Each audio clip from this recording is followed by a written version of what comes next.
आज लाखों बच्चों का भविष्य अंधकार की कगार पे खड़ा है। 2 आईपीएल हैं सर इस देश में। एक आईपीएल है जिसमें गेंद और बल्ले का खेल होता है, जिसे कहते हैं इंडियन प्रीमियर लीग, और दूसरा आईपीएल है जिसमें युवाओं के भविष्य के साथ खेल होता है, जो है इंडियन पेपर लीग। सिर्फ दिल नहीं टूटता, विद्यार्थी, एक इंसान पूरा टूट जाता है, उसका मनोबल टूट जाता है। एनटीए का फुल फॉर्म आज नो ट्रस्ट एनीमोर हो गया है। कोई भी विद्यार्थी आज इस एनटीए पे विश्वास नहीं कर रहा। माननीय राघव चड्ढा जी, 6 मिनट। सर, क्योंकि मैं सदन का सबसे युवा सदस्य हूं, मैं अपना दायित्व और अपनी जिम्मेदारी नहीं निभाऊंगा अगर मैं आज इस देश के युवाओं का सबसे ज्वलंत मुद्दा जो है उसे ना उठाऊं। सर, इस देश में 2 शिक्षा व्यवस्थाएं हैं। एक शिक्षा व्यवस्था है अरविंद केजरीवाल जी की शिक्षा व्यवस्था, जिसमें दिल्ली में वर्ल्ड क्लास स्कूल बनाए गए, बढ़िया करिकुलम, क्वालिटी एजुकेशन दी गई और एक शिक्षित भारत का, शिक्षित राष्ट्र बनाने का सपना लेकर आम आदमी पार्टी, अरविंद केजरीवाल जी आगे बढ़े। एक दूसरी शिक्षा व्यवस्था है सर, जिस शिक्षा व्यवस्था में परीक्षा शिक्षा माफिया जन्म लेता है, जिसके तहत आज लाखों बच्चों का भविष्य अंधकार की कगार पे खड़ा है।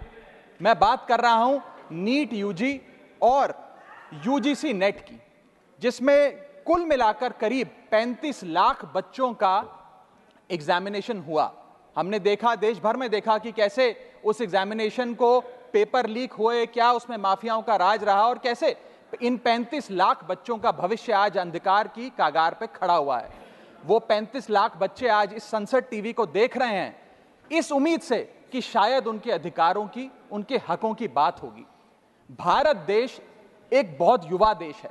भारत की 65% आबादी 35 साल से कम आयु की है। मैं आपको बताना चाहूंगा कि इस दुनिया के सबसे युवा देशों में भारत आता है, जहां जापान की पॉपुलेशन की औसत उम्र 50 साल है, इटली की 48 साल है, जर्मनी की 46 साल है, यूनाइटेड किंगडम की 40 साल है, चीन की 40 साल है। जहां विकसित देश बूढ़े होते जा रहे हैं, भारत देश जवान हो रहा है। भारत की औसत उम्र आज मात्र 29 साल है। लेकिन हमने इस युवा भारत के लिए किया क्या? मैं आपको बताना चाहूंगा कि भारत में दुनिया की सेकंड हाईएस्ट स्टूडेंट पॉपुलेशन है। अगर आप प्राइमरी, सेकेंडरी और हायर एजुकेशन को जोड़ लें तो कुल मिलाकर 31 करोड़ आबादी भारत देश की स्टूडेंट्स कहलाती है, यानी कि पढ़ाई लिखाई का काम करते हैं। लेकिन उन युवाओं के लिए हमने किया क्या? मैं बताना चाहता हूं कि इस व्यवस्था ने, सरकार ने उन लोगों के लिए क्या किया। 2 आईपीएल हैं सर इस देश में। एक आईपीएल है जिसमें गेंद और बल्ले का खेल होता है, जिसे कहते हैं इंडियन प्रीमियर लीग, और दूसरा आईपीएल है जिसमें युवाओं के भविष्य के साथ खेल होता है, जो है इंडियन पेपर लीग। और आज मैं उसकी पूरी सूची लाया हूं कि कैसे युवाओं के भविष्य को सिक्योर करना तो छोड़िए, उसे बर्बाद करने का काम किया गया। और उस सूची में मैं नाम पढ़ के आपका ध्यान आकर्षित करना चाहूंगा कि क्या क्या हमने अपने देश के युवाओं को दिया है। पहला, व्यापम स्कैम। दूसरा, यूजीसी नेट पेपर लीक। तीसरा, Telangana secondary school certificate examination Hindi paper leak. Assam HSC LC general science paper leak. Uttar Pradesh लेखपाल recruitment exam paper leak. Rajasthan forest guard recruitment exam paper leak.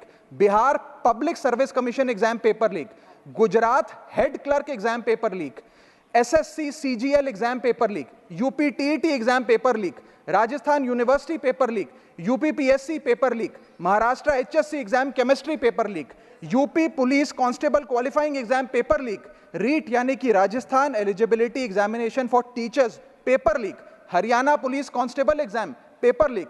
Himachal Pradesh police constable exam paper leak. Railway recruitment board group D exam paper leak. Orissa teacher eligibility test paper leak. Assam police recruitment exam paper leak. Bihar board का 10वीं कक्षा का भी examination paper leak. Telangana SSC exam paper leak. Karnataka SSC LC exam paper leak. Delhi university law entrance exam paper leak. Jamia Millia Islamia entrance exam paper leak. UP board exam mathematics और bio का paper leak. Rajasthan teacher recruitment exam paper leak. और इस साल का NEET का 2024 का paper leak. माननीय राघव चड्ढा जी, ये ऑथेंटिकेट करके आप यहाँ मैं दूंगा सर, सारे रिपोर्ट दूंगा। थैंक यू सर, आज हम अपने देश के युवाओं को एक अच्छी शिक्षा व्यवस्था नहीं दे पाए, नौकरियां नहीं दे पाए, बेरोजगारी चरम पर है ऑर्गेनाइज सेक्टर की बेरोजगारी चरम पर है और अनऑर्गेनाइज सेक्टर की तो आंकड़ों की क्या बात करी जाए सर। सर मैं इन स्टूडेंट्स की पीड़ा इसलिए भी समझता हूं क्योंकि मैं खुद स्टूडेंट रहा हूं। इस देश की सबसे one of the most competitive examination chartered accountancy को क्लियर कर कर यहां पहुंचा हूं सर। मुझे पता है कि क्या पीड़ा होती है जब सालों की आपकी मेहनत पर पानी फिर जाए क्योंकि एक एग्जामिनेशन, एक पेपर लीक हो जाता है। तब सिर्फ दिल नहीं टूटता, विद्यार्थी, एक इंसान पूरा टूट जाता है, उसका मनोबल टूट जाता है। आज उस मनोबल को हमें सबको मिलकर एड्रेस करने की आवश्यकता है और आज मैं उन युवाओं की ओर से नीट से संबंधित उन 35 लाख स्टूडेंट्स की ओर से सरकार से 5 सवाल पूछना चाहूंगा। और वो पूछने से पहले ये बताना चाहूंगा कि एनटीए, जो जिसे नेशनल टेस्टिंग एजेंसी का नाम देके जिसका गठन किया गया था कि वो युवाओं के भविष्य के लिए कुछ कारगर कदम उठाएगी, एक ट्रांसपेरेंसी से एग्जामिनेशन कराएगी, उस एनटीए का फुल फॉर्म आज नो ट्रस्ट एनीमोर हो गया है।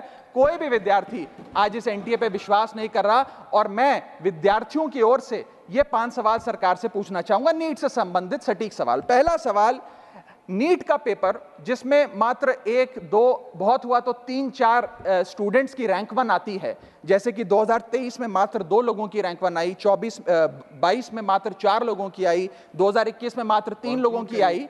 जब इतने कम स्टूडेंट्स की रैंक 1 आती है तो इस साल 2024 के नीट के पेपर में कैसे 67 बच्चों की रैंक 1 आ गई, जबकि फैकल्टी और टीचर्स ये मानते हैं कि बहुत मुश्किल पेपर था। सर मेरी पार्टी का समय बचा हुआ है सर, प्लीज मेरे को 2-3 मिनट दे दीजिए। नहीं सर, 4 मिनट 5 मिनट भी नहीं हुए सर, वक्त दे दीजिए please. Conclude with in sir, 1 minute conclude, otherwise I will move. Sir वक्त ऐसे मत दीजिए कि ठीक लगे सर, वक्त ऐसे मत दीजिए कि ठीक लगे, बाकी जो आपको ठीक लगे। सर मेरा दूसरा सवाल, कैसे मैथमेटिकली इम्पॉसिबल नंबर स्टूडेंट्स के आते हैं? इस एग्जाम में या तो 720 नंबर आएंगे जिसके सारे जवाब सही हैं, और अगर एक भी गलत हो गया तो आप 715 नंबरों पे आ जाएंगे। इस 715 और 720 के बीच में किसी के नंबर नहीं आ सकते, लेकिन इस बार ग्रेस मार्क्स देकर 717, 718, 719। और आखिरी सवाल, मेरा आखिरी सवाल, मैं समाप्त कर रहा हूं सर। इस बार जो इस नीट एग्जाम के नतीजे 14 जून को आने थे, उसको 10 दिन पहले कर दिया गया। हम देखते हैं कि नतीजों में देरी अक्सर होती है, लेकिन 10 दिन पहले चुनावों के शोर के नतीजों के शोर में 4 जून को नीट एग्जाम के नतीजे लाए गए। क्या मकसद था? क्या माननीय सांसद, धन्यवाद सभापति महोदय। मान्यवर सांसद जी ने जो ग्रुप डी एग्जाम रेलवे के बारे में कहा है वो फैक्चुअली इन्होंने इनकरेक्ट कहा है, सदन को मिसलीड कर रहे हैं। मैं फैक्चुअल पोजीशन आपको बना देता हूं। Group D exam sir, group D exam 191 cities, 551 centre, 99 shift, 33 days, 15 languages में हुआ। 1,11,00,000 एप्लीकेंट्स ने एग्जाम दिया और बिना कोई कहीं पर एक भी सिंगल शिकायत के टोटल रेलवे ने 1.5 लाख लोगों को अपॉइंटमेंट दिया है। और ये कृपया अपना विड्रॉ करें अथवा एक्सपंज किया जाए। चेयर हैज ऑलरेडी डायरेक्टेड कि ऑथेंटिकेट करके देंगे, प्लीज आप ऑथेंटिकेट करके देंगे। You have raised, minister has replied, no I am it's not debate sir, no debate. You have raised the point, he has clarified it, no. आप writing में दे दीजिएगा, I have already told it, authenticate please, no.